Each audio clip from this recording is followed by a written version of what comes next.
Hi! This is Shalini. ఈరోజు movie review వచ్చి 'హరిహర వీరమల్లు.' ఈ కాన్సెప్ట్ అయితే కొత్తగానే తీసుకున్నారు గానీ, దాని ఇంప్లిమెంటేషన్‌లో అయితే ఫెయిల్ అయిపోయారు. ఇంకా హీరో గురించి చెప్పేయాలి అంటే, హీరో ఫస్ట్‌లో గడ్డం లేకుండా ఉంటారు. తర్వాత గడ్డంతో ఉంటారు. మళ్ళీ గడ్డం లేకుండా ఉంటారు. ఆ కంటిన్యూటీ అనేది మిస్ అయిపోయింది. ఇదొక చిన్న ఎగ్జాంపుల్ ఈ మూవీలో. ఇలాంటివి చాలా ఉన్నాయి ఈ మూవీలో.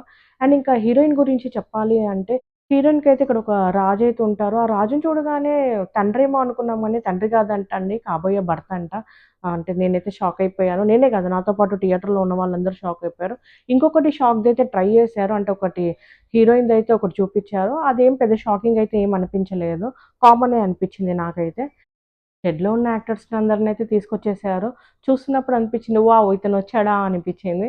మళ్ళీ నెక్స్ట్ సీన్‌లో మళ్ళీ డిసప్పాయింట్ అయితాం. అతను మళ్ళీ మనకు కనిపించాడు. అంటే పవన్ కళ్యాణ్‌తోనున్న చుట్టూ ఉన్న యాక్టర్స్ మాత్రం ఉన్నారు. అంటే వాళ్ళు పార్ట్ 2లో కూడా వస్తారేమో. ఎందుకంటే వాళ్ళెవ్వరు చనిపోలేదు కాబట్టి నోట్ చేసుకోండి ఒకవేళ పార్ట్ 2 తీస్తే. ఇంకా ఇక్కడ విలన్ వచ్చేసైతే 'బాబీ డేల్.' అంటే తనని ఎక్కువగా అయితే చూపెట్టలేదు. అంటే 3, 4 టైమ్సే చూపిచ్చారు. మేబీ పార్ట్ 2లో తనది ఎక్కువగా చూపెట్టాలని ఈ మూవీలో తక్కువగా చూపిచ్చారేమో. అసలు పార్ట్ 2 కూడా అవసరం లేదు. ఎందుకంటే ఎండింగ్‌లో హీరో కొట్టుకుంటున్నప్పుడు అసలు పవన్ కళ్యాణ్ బాబీ డేల్‌ని చంపేస్తే అయిపోయేది. అక్కడే మూవీ ఎండ్ అయిపోయేది గదా! దానికి పార్ట్ 2 ఎందుకు అనౌన్స్ చేశారు అని అనిపిచ్చింది నాకైతే. సెకండ్ హాఫ్‌లో ఫైటింగ్స్ ఎక్కువ పెట్టేసారనిపిచ్చింది. Comparing to first half, second half అయితే వరస్ట్. ఎందుకంటే ఫస్ట్ హాఫ్ అన్నా కొంచెం బెటర్. ఏదో ఒక సీన్‌తో లాగిచ్చేశారు. సెకండ్ హాఫ్‌కొచ్చేసైతే ఒక స్లీప్ అయితే ఏసేయొచ్చు మీరు హాయిగా. అంటే ఫైటింగ్స్ ఏదో 'బాహుబలి' రేంజ్‌లో ఎళ్ళిపోయారు.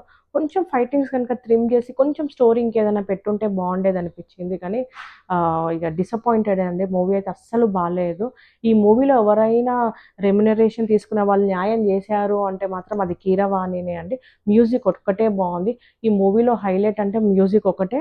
అండ్ నేమ్స్ పడుతున్నప్పుడు పవన్ కళ్యాణ్ పిక్చర్స్ ఏసారు. అదొక్కటైతే చాలా బావుందండి. మిగతా అంతా అసలు ఏది బాలేదు మూవీలో.